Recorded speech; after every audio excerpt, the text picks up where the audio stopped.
तो सभी का स्वागत है हमारे नित्य भागवतम क्लास में। नित्यम भागवत सेवाया आप लोग प्रयास करते हैं, प्रयास नहीं आप करते ही हैं। भागवतम बहुत अद्भुत है, भागवतम को पढ़ना और भागवतम को समझना।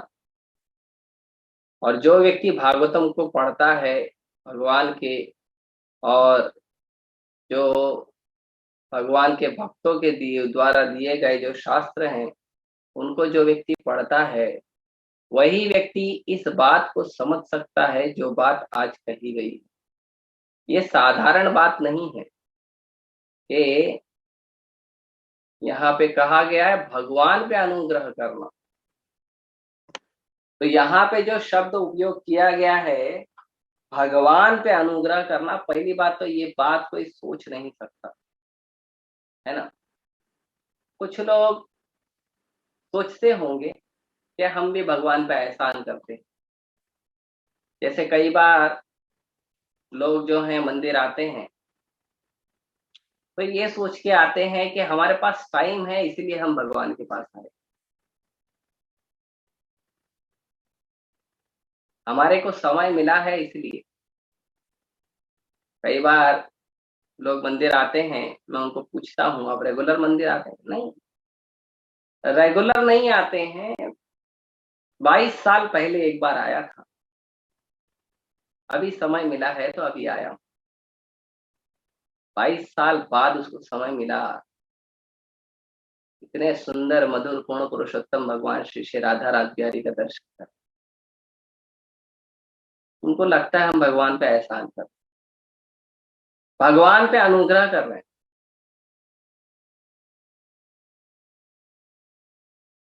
एक और व्यक्ति मिला इसी हफ्ते में, ये पिछले एक हफ्ते में ही मुझे दो लोग ऐसे मिले।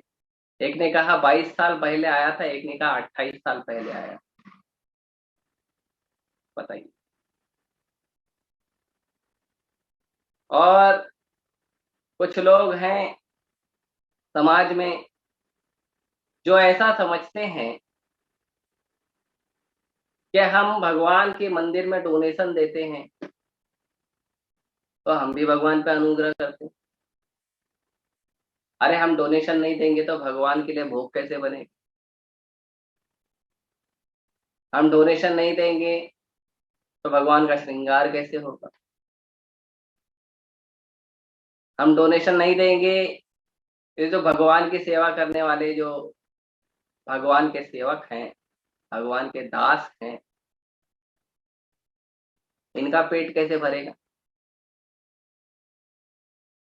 तो क्योंकि हम डोनेशन देते हैं इसीलिए ये सब चीजें होती है। मंदिर में जो फेस्टिवल मनाए जाते हैं तो लोगों को बोला जाता है नरसिंह चतुर्दशी आ रहा है, थोड़ा डोनेशन दे दीजिए भक्तों की सेवा के लिए, भगवान की सेवा के लिए, श्रृंगार के लिए, फूल के लिए, ऐसा कहते हैं। तो कई बार लोगों को लगता है देखो मैं डोनेशन दे रहा हूं तो फूल आ रहा है भगवान, मैं डोनेशन दे रहा हूं तो मंदिर का श्रृंगार हो रहा है। तो ये बहुत गहरी भावनाएं हैं जो अपने आप को कर्मी समझते हैं उन लोगों के हृदय में कि हम भगवान पे अनुग्रह कर रहे हैं। सादे शब्दों में, ऐसे तो उर्दू का शब्द है, एहसान उर्दू का शब्द है। हमें बहुत सारे जो शब्द हम आजकल उपयोग करते हैं, आजकल भी उर्दू जैसे शब्द है। हाँ, नित्य है, हिंदी शब्द है नित्य या संस्कृत बोल सकते हैं। बहुत सारे शब्दों को हम उर्दू शब्दों को या और शब्दों को उपयोग करते हैं। पहले के लोग शुद्ध शब्दों का उपयोग करते थे, शुद्ध भाषा का उपयोग करते थे।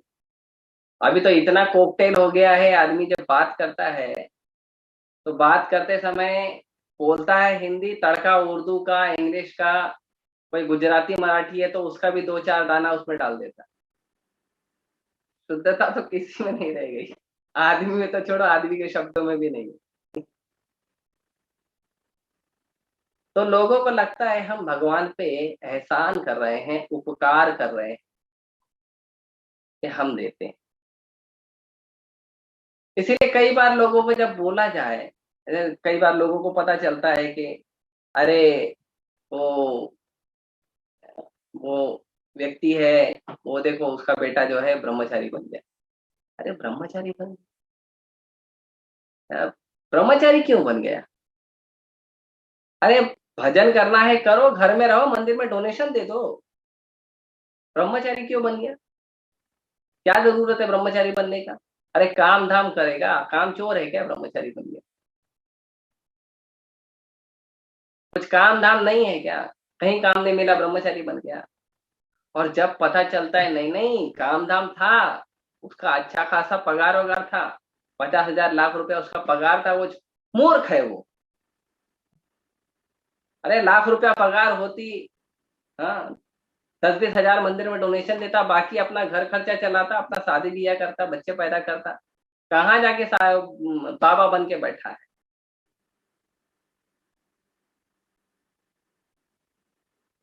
वो सोचते हैं कि उनकी तरह जो लोग ब्रह्मचारी बने हैं वो भी उनकी तरह भगवान को उपकार कर देना चाहिए था। क्या जरूरत है भगवान की सेवा करने की? भगवान को उपकार करना चाहिए, ऐसा लोगों को लगता है। बहुत गहरी भावना है। किसी भी व्यक्ति को आप जाइए, आप बोलिए भगवत गीता पढ़िए, टाइम ही नहीं है, बिल्कुल टाइम नहीं है। अच्छा क्या करते हो? तो सुबह से शाम तक आपका गिना देंगे। तो कई बार हम लोग है ना थोड़ा जिद पकड़ लेते हैं। ठीक है, कितने बजे सो के उठते हो? कितने बजे रात में सोते हो?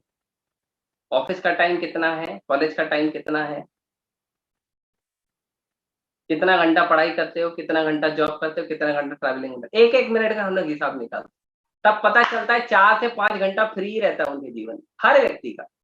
साधारणतः जो व्यक्ति भक्ति नहीं करता है, वो 4 से 5 घंटा 8 घंटा उसका फ्री निकल ही जाएगा। आप किसी भी व्यक्ति का आप बैठ के गुणा कर लीजिए, उसका कैलकुलेशन निकाल लीजिए, कि गणना कर लीजिए, उसका 4 से 5 घंटा तो बेयर मिनिमम निकल ही जाएगा। हम लोग ऐसे ही करते हैं। जब हम हमारे पास कोई विद्यार्थी आता है, स्टूडेंट आता है, और जब बोलता है टाइम नहीं है, तो हम उसको बोलते हैं बैठ, बैठो अभी एक कैलकुलेशन करो, कितने बजे सो के उठते हो, रात में कितने बजे सोने जाते हो, आपका स्कूल कितने बजे का है, क्लासेस कितने बजे का है, कितना घंटा पढ़ाई करते हो, एक एक चीज कैलकुलेट करते हैं। अच्छा उसमें भी लोग क्या करते हैं, थोड़ा बढ़ा के ही बताते हैं। आधे घंटे का ट्रैवलिंग टाइम है तो बोलते हैं 1 से 1.25 घंटा लग जाता है। और वो सारा चीज कैलकुलेट करने के बाद भी उनका 3 से 4 घंटा निकल ही जाता है कि वो फ्री है, कुछ काम नहीं करते, सिर्फ टाइम पास।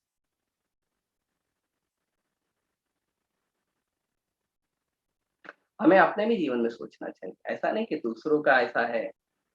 अपने भी जीवन में हमें सोचना चाहिए कि हम कितना समय, कितने बजे हम सो रहे हैं, कितने बजे हम उठ रहे हैं, कितना घंटा हमने हम्म, शास्त्रों का अध्ययन किया है, कितना हमने लेक्चर सुना है।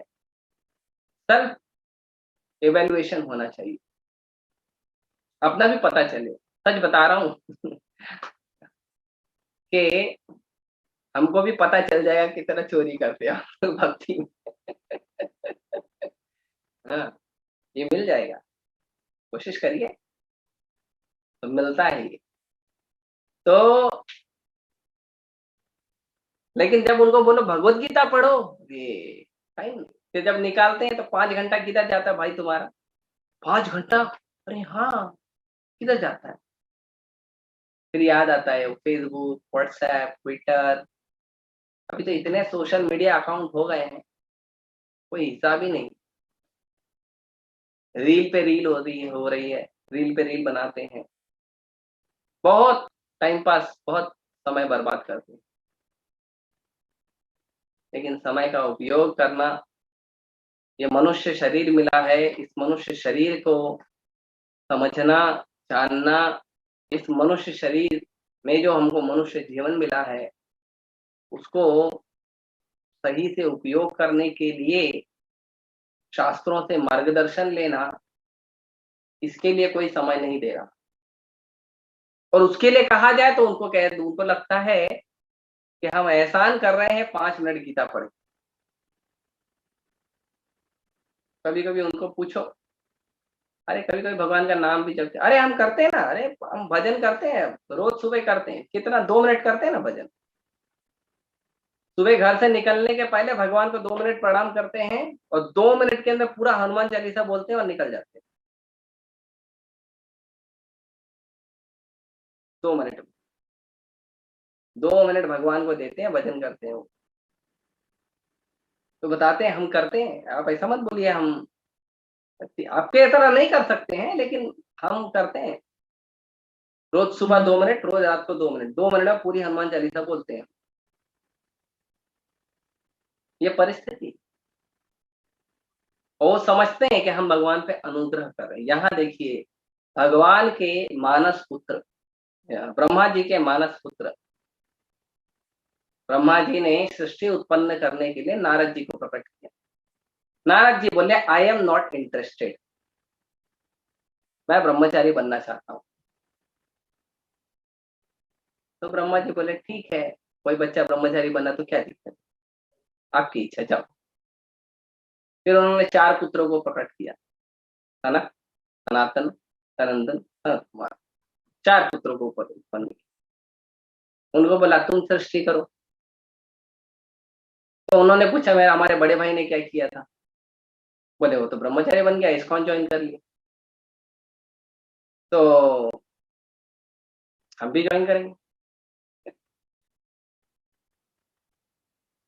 तो ब्रह्मा जी को क्रोध आया, सब इस्कॉन ज्वाइन करेंगे तो सृष्टि कौन बढ़ाएगा आगे लोग यही पूछते हैं तुम्हारे जैसे सब लोग बन जाएंगे तो सृष्टि कैसे चलेगी। उसकी चिंता हम क्यों करें, भगवान करेंगे, उनकी सृष्टि है, हम क्यों चिंता करें। अरे ब्रह्मा जी जब मन से उत्पन्न कर रहे हैं तो सृष्टि करने के लिए हम शादी क्यों करें।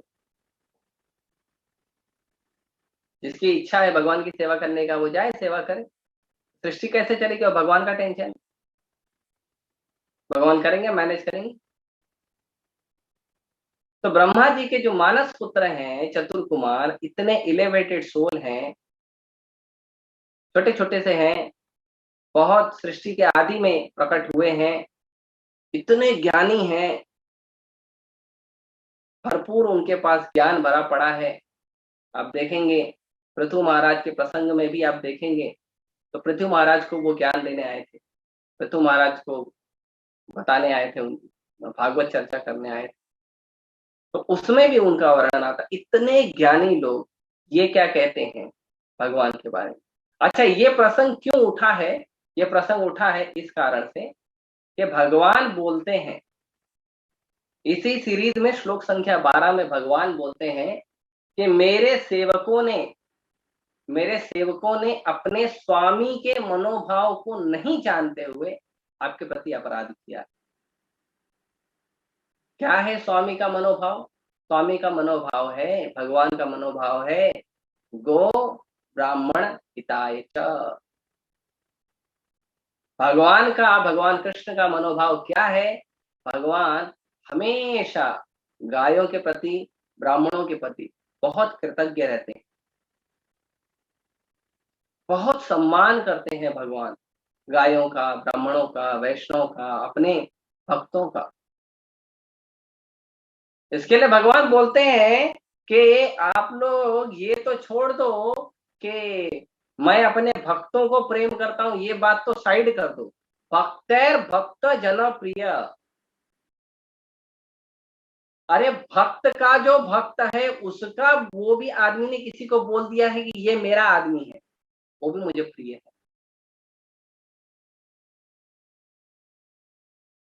इसीलिए एक वैष्णव भजन में नरोत्तम दास ठाकुर कहते हैं, नरोत्तम करे दया अपनार बोली।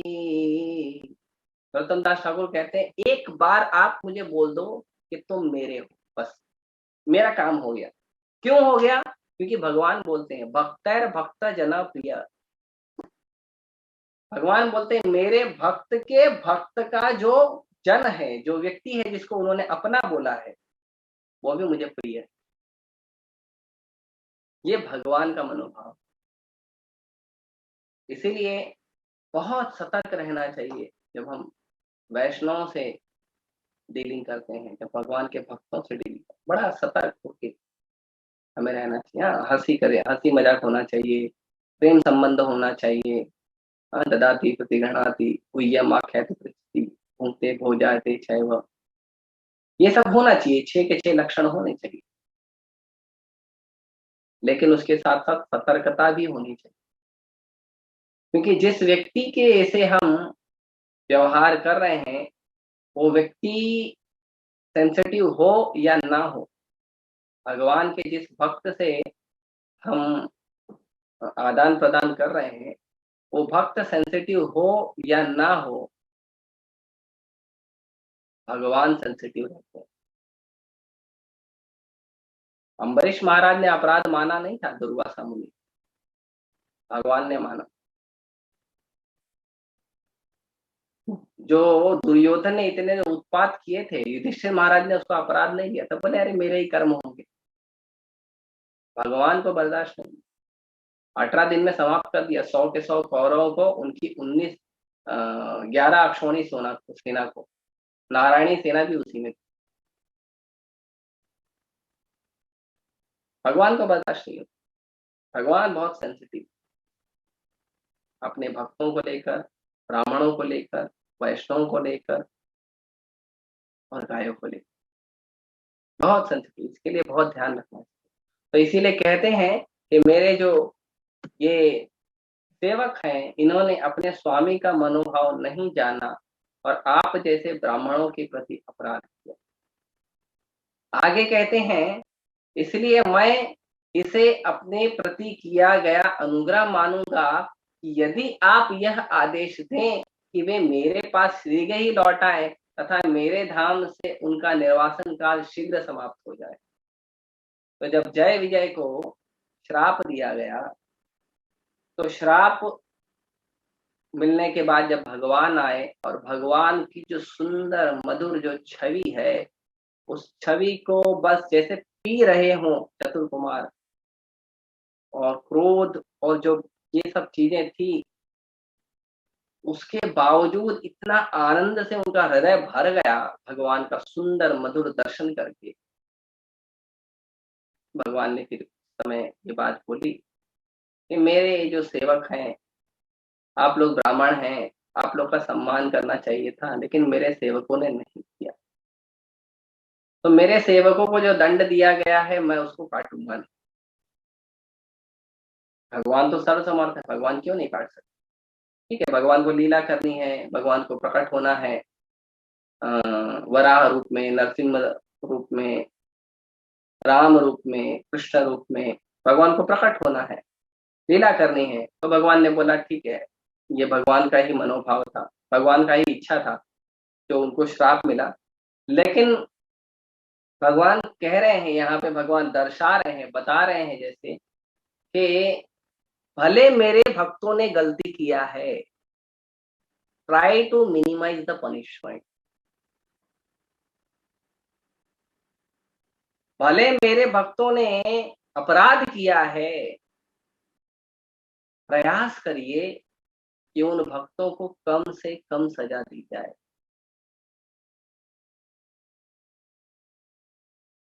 भारत में भी, भारत का कोई बहुत सर्वोच्च पद वाला आदमी, भारत में नहीं किसी भी देश में, कोई सर्वोच्च पद वाला व्यक्ति अगर मान लो कोई अपराध कर देता है, तो प्रयास किया जाता है कि उसके पद की गरिमा को ध्यान में रखते हुए कम से कम दंड दिया जाए।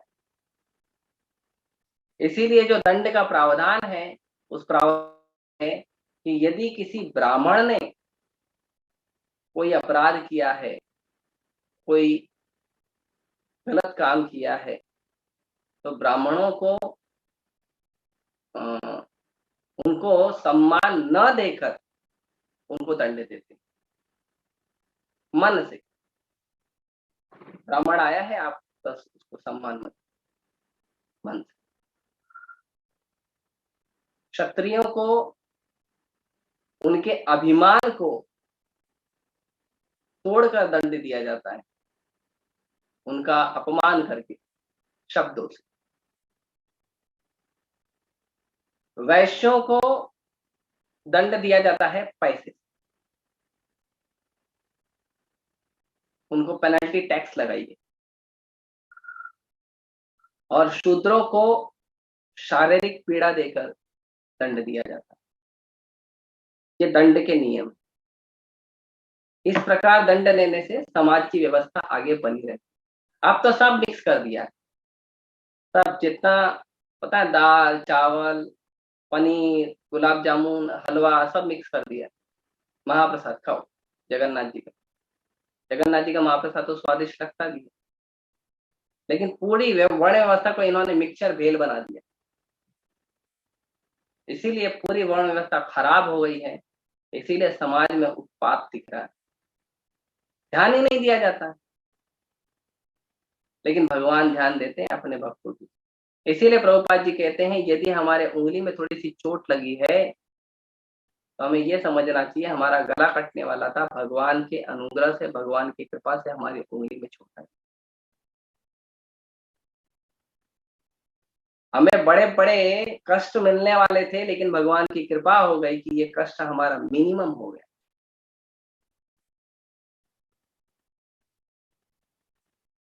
और हमारे जीवन में जो सुख है, जो आनंद है, वो हमारे जीवन में हमारे कर्म इतने अच्छे नहीं। कलयुग के जीव का तो वैसे भी कोई कर्म अच्छा नहीं।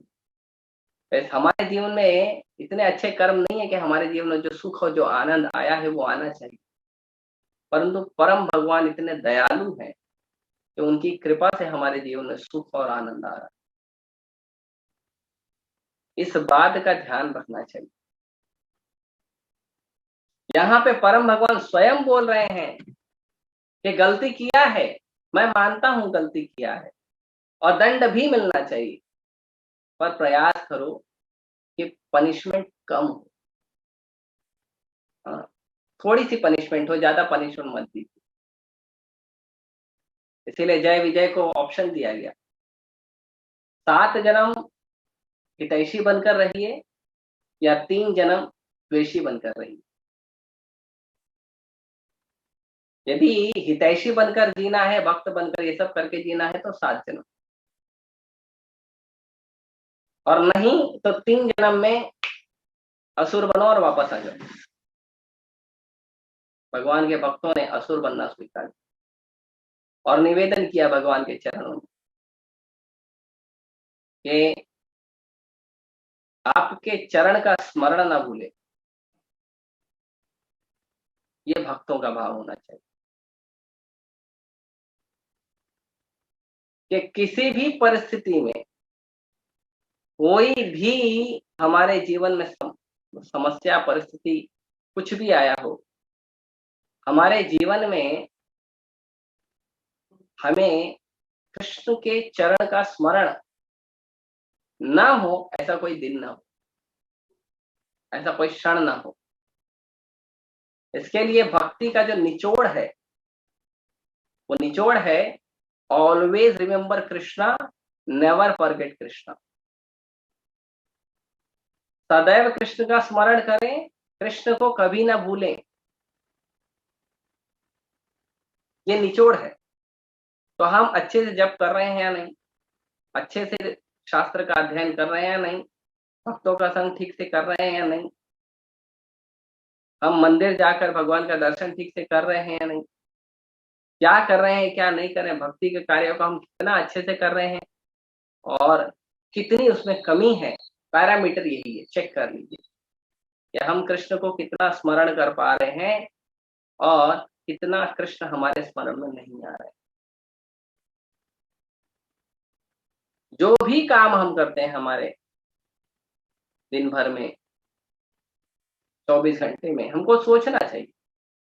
भगवान ने अर्जुन को युद्ध करने से मना नहीं किया, तो काम करने से तो भगवान ने कभी मना ही नहीं किया। आपको इंद्रियां दी हैं, शरीर दिए हैं, हाथ पैर आंख कान नाक मुंह दिया है कार्य करने के लिए, कार्य करिए। लेकिन कैसे कार्य करिए? माम अनुस्मरा। भगवान कहते हैं मेरा स्मरण करते हुए, भगवान का स्मरण करते हुए करिए। तो हर काम में, इसीलिए हमने कई बार देखा है कि बहुत सारे भक्तों को हमने देखा है कि कोई भी काम करते हैं, जैसे कुकिंग करना है, तो माताएं हैं, बहुत सारे माताएं हैं ग्रुप में, तो माताएं हैं तो प्रभुपाद जी का लेक्चर चालू कर दी, जो भाषा आपको हिंदी और अंग्रेजी में आपको ठीक लगे, या तो हिंदी या तो अंग्रेजी, चालू कर दी। कुकिंग हो रहा है, श्रवण चालू है, लेक्चर सुनते रहे, प्रसाद पा रहे हैं, लेक्चर सुनते रहे, कुछ दूसरा काम कर रहे हैं, जैसे और भी काम होते हैं, बर्तन साफ करना, कपड़े धोना, जैसे हमारे से जो सेंटर्स होते हैं, सेंटर में जो भक्त लोग रहते हैं, तो सेंटर में तो ये सब करना होता है, कुकिंग करना होता है, बर्तन धोने होते हैं, अपने कपड़े धोने होते हैं, साफ सफाई करनी होती है, नहाना धोना होता है। जिस समय हम अलग से कोई भागवतम क्लास में नहीं बैठे हैं, या जप नहीं कर रहे हैं, या कोई आरती वगैरह नहीं कर रहे हैं, उस समय भक्तों को लेक्चर चालू कर, लेक्चर रहेगा या कीर्तन रहेगा, कुछ ना कुछ रहेगा, चालू करते हैं। और मैंने देखा खासकर लोग प्रभुपाद जी का करते हैं, तो उसमें क्या होता है, उसमें हमारा श्रवण होता है, उसमें हम हमेशा कृष्ण को याद कर पाते हैं। तो ये पासवर्ड है, always remember Krishna, never forget Krishna. जय विजय ने यही बोला। भगवान ये जो सूत्र है, आपके भक्ति के निचोड़ का जो सूत्र है, ये सूत्र हमसे न छूट जाए, ये बना रहना चाहिए, ये नहीं छूटना चाहिए। भगवान ने आशीर्वाद दिया। और आगे इस श्लोक में, जो आज का श्लोक है, इसके तात्पर्य में कुछ प्रभुपाद जी बोल रहे हैं, हम थोड़ा देखने का प्रयास करेंगे।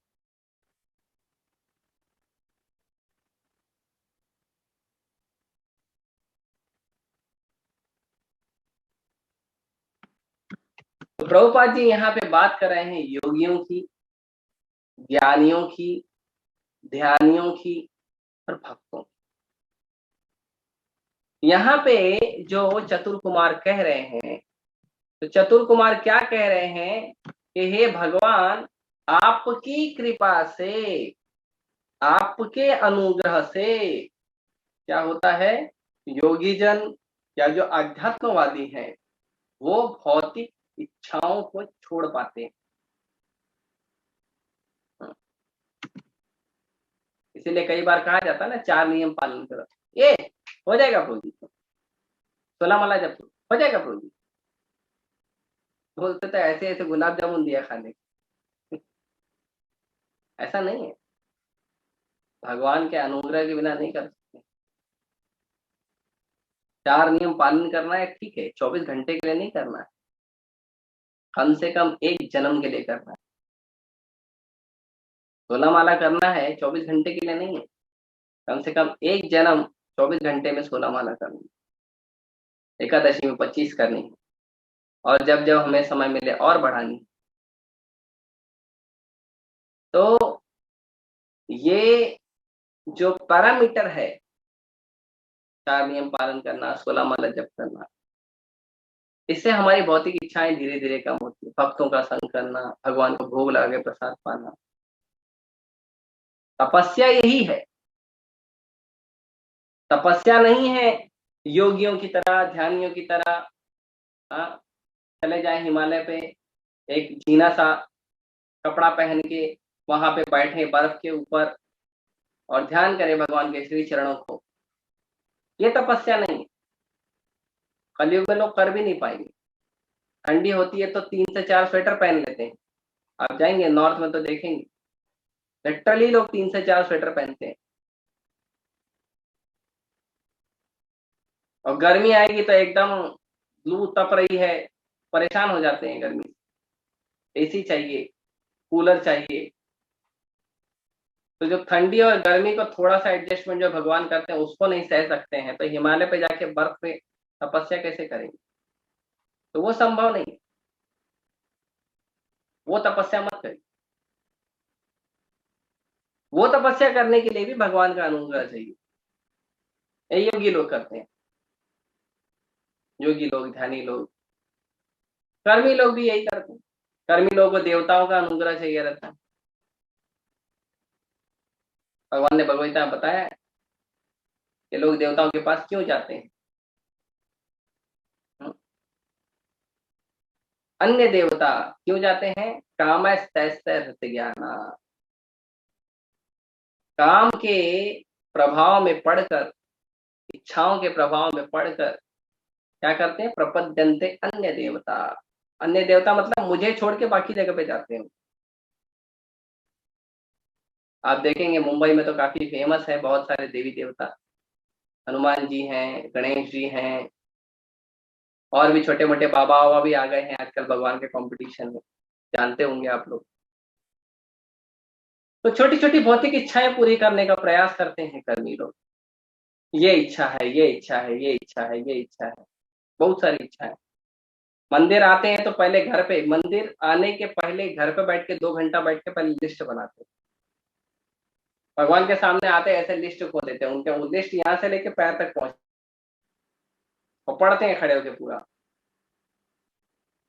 मन में। बाहर पढ़ेंगे तो लोगों को उनकी इच्छा पता चल जाएगी ना, लेकिन मन में पढ़,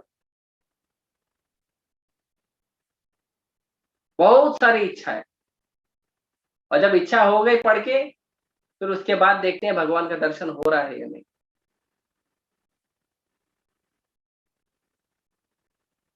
मुझे 2 दिन पहले एक व्यक्ति मिला, वो मुझे कहा मैंने गीता भी पढ़ ली है, कुरान भी पढ़ ली है, बाइबल भी पढ़ ली है, गुरु ग्रंथ साहिब भी पढ़ ली। मैं बड़ा वाह, इतना सुंदर है।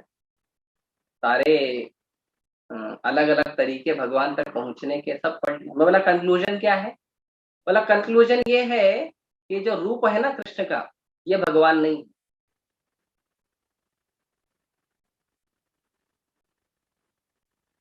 राधा राजबेरी स्वयं सामने खड़े हैं, राधा राजबेरी का दर्शन करने वो आया है, लेकिन वो बोलता है राधा राजबेरी भगवान नहीं है। तो क्यों आया भाई?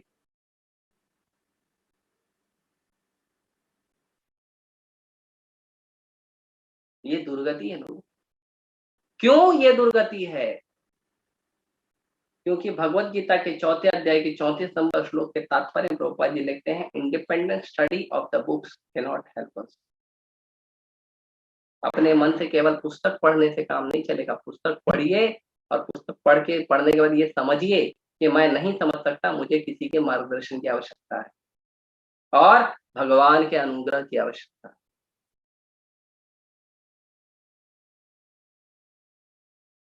तो हमें शास्त्र पढ़ना है, जप करना है, भगवान को भोग लगाना है। सब में भगवान से प्रार्थना करें, प्रभु मेरे अंदर क्षमता नहीं है, आपके अनुग्रह के बिना मैं नहीं कर सकता, आप कृपा करेंगे तो मैं कुछ कर पाऊंगा। कुछ कुकिंग कर रहे हैं, कुछ फेस्टिवल है, भगवान से पहले प्रार्थना करें, प्रभु फेस्टिवल है आज, अच्छा बड़ा उत्सव है, मैं आपकी सेवा और अच्छे से करना चाहता हूँ, आशीर्वाद दीजिए। तो जितने भी कर्मी, ज्ञानी, ध्यानी, योगी, भक्त जो भी है, उनमें से कोई भगवान पे अनुग्रह नहीं कर सकता, भगवान ही सब पर अनुग्रह करते हैं। तो भगवान क्यों बोल रहे हैं मेरे ऊपर अनुग्रह करो? भगवान अपनी दीनता प्रकट कर रहे हैं। भगवान अब भक्तों के लिए भीख मांग रहे हैं, भक्तों के लिए याचक बन गए हैं कि मेरे भक्तों का प्लीज पनिशमेंट कम कर दो। इतना प्रेम करते हैं राधा रासबिहारी हम।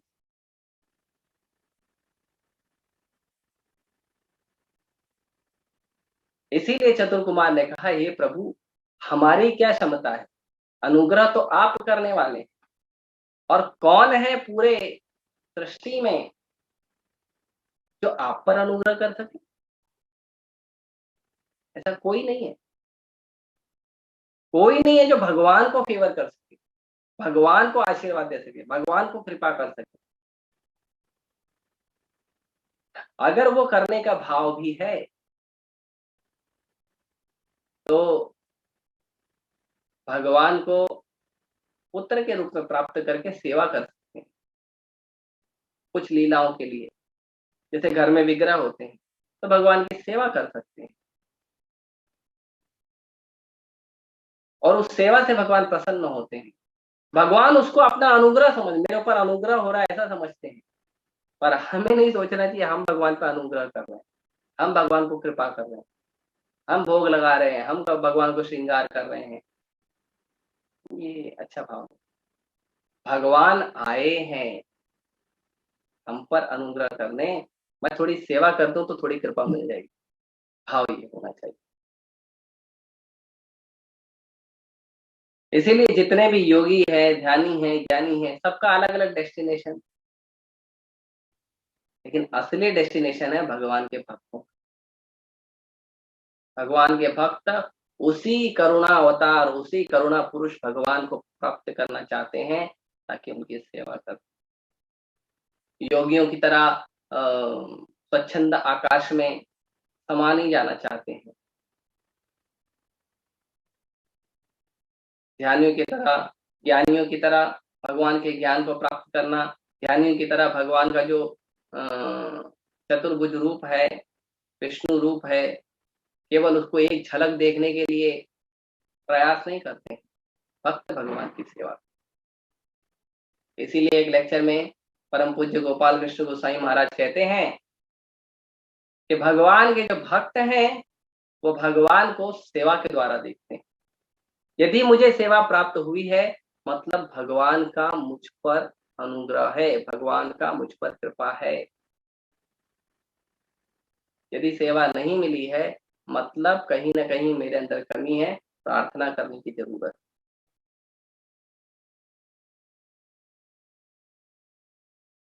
तो इसीलिए इस चीज को हमें समझना चाहिए कि संसार में बहुत सारे लोग सोचते हैं कि वो भगवान पर एहसान कर रहे हैं, अनुग्रह कर रहे हैं, कृपा कर रहे हैं, उनकी दया दृष्टि से तो मंदिर चल रहे हैं। अभी देखो कुछ मंदिरों का जो केस है वो कोर्ट में चल रहा है ना। तो लोगों को लगता है कि कोर्ट का फैसला आएगा तो फिर हम उस पर कुछ कार्यवाही करेंगे। नहीं, वो तो इसलिए किया जा रहा है कि जो कानून व्यवस्था है वो बनी रहे, वरना कोई कोर्ट भगवान के निर्णय ले सकते हैं क्या? किसी कोर्ट में या भौतिक संसार के किसी कानून में इतना दम है कि वो भगवान के लिए निर्णय ले ले? ये तो भगवान अपनी धन्यता दिखाते हैं कि चलो थोड़ा सा सेवा कर ले मनुष्य ताकि उनको भक्ति प्राप्त हो जाए। नहीं तो क्या शक्ति है इन लोगों की? मुझे एक व्यक्ति बोल रहा था धर्म की रक्षा के लिए तो हथियार उठाने की जरूरत। मैंने उससे पूछा कितने हथियार उठाए थे प्रभुपाद जी ने? तुम एक मंदिर, दो मंदिर, चार मंदिर के लिए प्रयास कर रहे हो। प्रभुपाद जी ने पूरे संसार में 800 मंदिरों की स्थापना कर दी बिना हथियार उठाए। एक ही हथियार उठाया, हरे कृष्ण महामंत्र, हरे कृष्णा कृष्णा कृष्णा हरे हरे, हरे राम राम राम हरे हरे। एक ही महाप्रभु का दिया हुआ मंत्र हथियार उठाया प्रभुपाद जी ने और पूरे संसार में इतने मंदिरों का स्थापना किया है। राधा राजबिहारी को देखिए, इतने सारे मंदिर मुंबई में हैं, मुंबई में अभी 5 मंदिर हैं, भिवंडी में भी एक मंदिर खुल गया, थाने में भी मंदिर खुल गए हैं। बड़ा कृपा है भगवान का। लेकिन ये लोग सोचते हैं नहीं, धर्म की रक्षा के लिए, हम धर्म की रक्षा के लिए हथियार उठाएंगे। अरे भाई तुम भगवान को शरणागत हो जाओ, भगवान धर्म की रक्षा खुद ही कर देंगे। शरणागत होके तुम भगवान के भक्तों की सेवा करो, भगवान जो बोल रहे हैं उसको सुनो, उसके अनुसार पालन करो, भगवान खुद है सबकी रक्षा कर देंगे। तुम क्या जाके भगवान के और धर्म की रक्षा करोगे? धर्म का आचरण तो आता नहीं है, धर्म की रक्षा करने चले। तिलक लगाने के लिए, धोती कुर्ता पहनने के लिए लज्जा आती है और कहते हैं हम धर्म की रक्षा करेंगे।